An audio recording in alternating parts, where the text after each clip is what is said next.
Halo kawan kereta semuanya, kembali lagi bersama Cerita Kereta. Dan pada episode kali ini, kita akan membahas tentang lokomotif BB30127.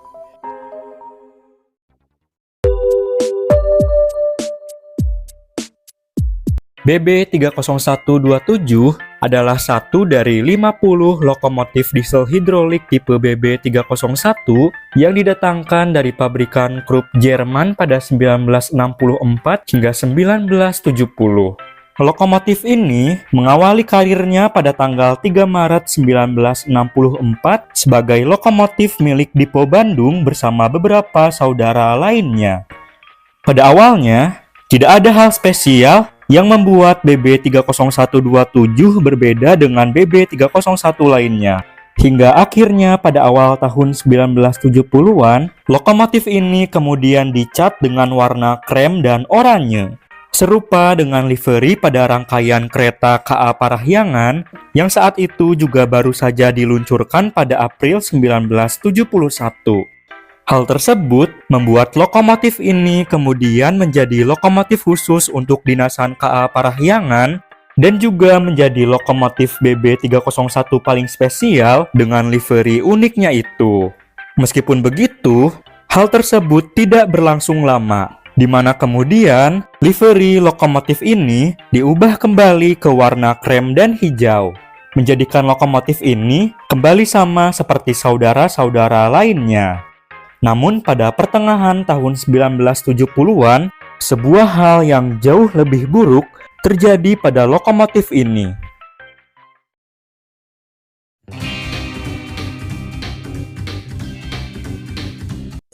Pada suatu hari di area Dipo Lokomotif Stasiun Banjar, terjadi sebuah perkelahian antara masinis dan asistennya di dalam lokomotif ini, yang disebut-sebut diakibatkan oleh adanya masalah seorang wanita.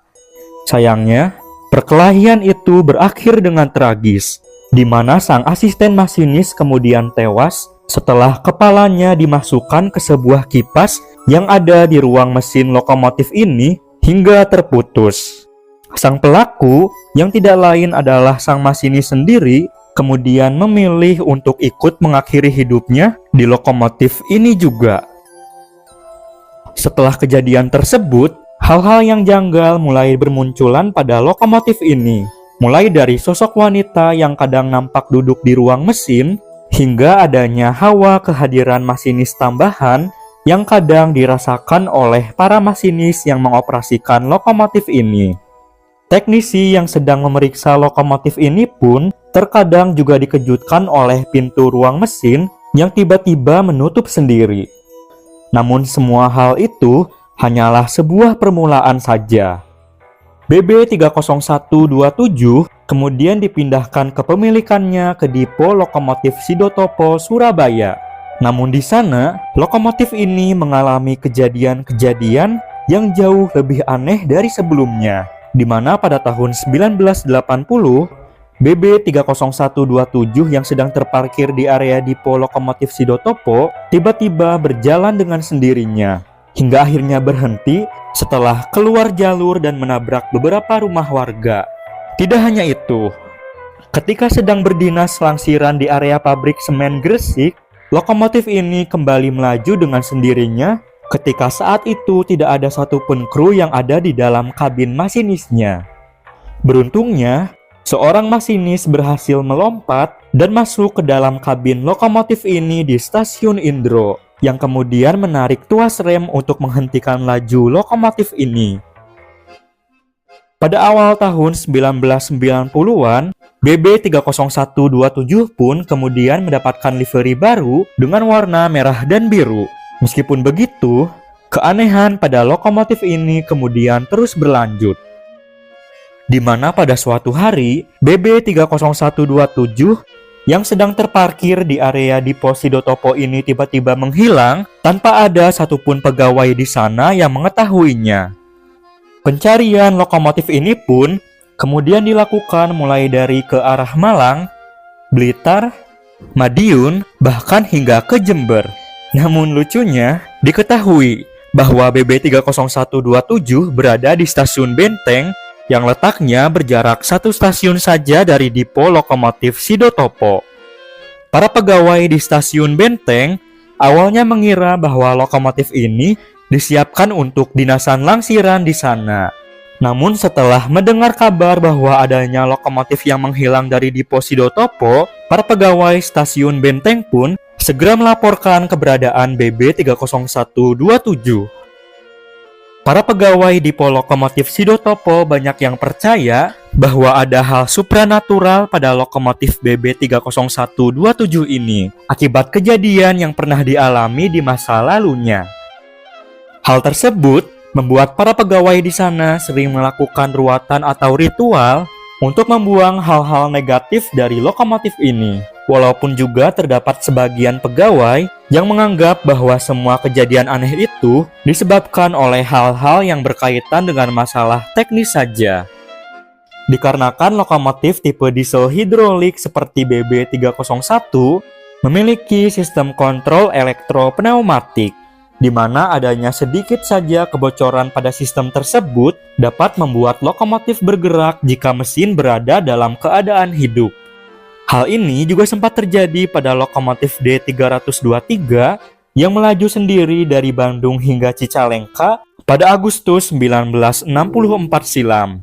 Pada tahun 1995, BB30127 kemudian kembali dipindahkan kepemilikannya ke depo lokomotif Madiun.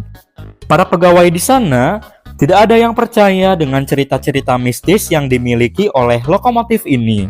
Mereka juga tidak pernah melakukan ritual atau hal khusus apapun. Anehnya di sana, kejadian-kejadian aneh yang terjadi saat lokomotif ini dimiliki depo Sidotopo tidak pernah terjadi kembali di bawah asuhan pemilik barunya ini. BB30127 seakan sudah terbebas dari semua hal buruk yang menyelimuti lokomotif ini dan dapat beroperasi dengan tenang, berdinas kereta angkutan barang maupun kereta penumpang seperti KA Sri Tanjung. Namun pada masa itu, usia BB30127 tidak lagi muda. Ditambah dengan adanya penghapusan operasional lokomotif diesel hidrolik di Pulau Jawa, akhirnya membuat BB30127 dikonservasi pada tahun 2005 dan kemudian dinyatakan afkir pada tahun berikutnya, mengakhiri karir lokomotif yang sudah beroperasi selama lebih dari 40 tahun ini. Lokomotif ini kemudian dibiarkan mangkrak di area kebun Balayasa, Yogyakarta. Namun sebuah kejanggalan kembali menimpa lokomotif ini. Diketahui bahwa BB30127 yang mangkrak di Balayasa bukanlah BB30127 yang asli. BB30127 sendiri memiliki 2 jendela pada bagian ruang mesinnya yang keduanya memiliki ukuran berbeda. Hal ini dimilikinya setelah menjalani penyehatan pada akhir tahun 1990-an. Namun pada BB30127 yang ada di Balayasa, kedua jendelanya memiliki ukuran yang sama. Yang kemungkinan berarti nomor lokomotif ini sudah ditukar dengan BB301 lainnya. Hanya Balayasa Yogyakarta saja yang tahu hal sebenarnya di balik semua ini. Lokomotif yang memiliki nomor BB30127 ini bertahan di Balayasa Yogyakarta hingga akhirnya dirucat menjadi besi tua pada pertengahan tahun 2023 yang lalu. Sebelum mengakhiri episode kali ini, perlu dicatat bahwa beberapa cerita tentang lokomotif ini merupakan cerita dari mulut ke mulut pegawai kereta api saja, dan tidak ada bukti yang resmi untuk mengonfirmasi kebenarannya. Meskipun begitu, kisah BB30127 akan selalu dikenang dari waktu ke waktu sebagai salah satu cerita yang tidak biasa dalam catatan sejarah perkeretaapian Indonesia.